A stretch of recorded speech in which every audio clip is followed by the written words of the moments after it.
حقن الفيلرز في الوش وحقن التجاعيد يمكن الحكاية بقت منتشرة إلى أقصى درجة في كل الأعمار. حقن الفيلر شيء جميل جدا، بس هو سلاح ذو حدين. ليه؟ لو وصلت لمرحلة ان انا مهتمية قوي ان انا اضيع تجاعيد الوش اكتر ما اني مهتمية ان شكلي يكون طبيعي وناتشرال، صدقيني شكلك مش حلو. الناس كلها مع الاسف بتتكلم عليكي من وراكي وبيقولوا مال شكلها بقى صناعي كده ليه. يعني خلينا دايما في الحاجة الناتشرال الطبيعية. طبعا كريمات التجاعيد في سن بدري جدا قبل ما التجاعيد تحدث، السيرم، كريم الليل، كريم النهار، كريم الشمس، الكريم المرطب، الحاجات دي كلها مهمة إلى أقصى درجة قبل ما أفكر أعمل فيلرز.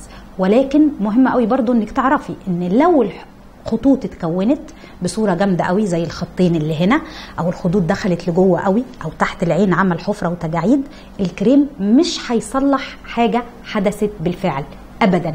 الكريم مهم يا اما قبل ما التجاعيد تحدث، يا اما مهم في الصيانه او مرحله المينتننس بعد الحقن. الكي هنا او المفتاح في الحقن هو الناتشرال لوك. احقن علشان خاطر مش شكلي يصغر، لا، عشان شكلي يبقى فريش، ما يبقاش مرهق، شكلي يبقى في حدود الطبيعي. ما بحقنش عشان شكلي يبقى اصغر من سني، بعمل حقن خفيف علشان خاطر وشي يبقى طبيعي.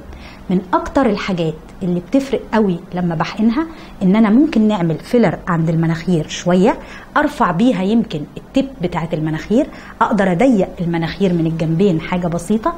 الفيلرز بتاعت الفم او الشفايف انا ما بحبهاش الا لو الشفه اللي فوق مبريه او قليله جدا، او حتى الشفه اللي تحت. في بعض الناس بنلاقي الشفه اللي تحت عندهم قليله وصغيره جدا، وخاصه مع السن. دي حالات بيبقى لطيف فيها ان انا احقن شويه فوليوم في الشفايف.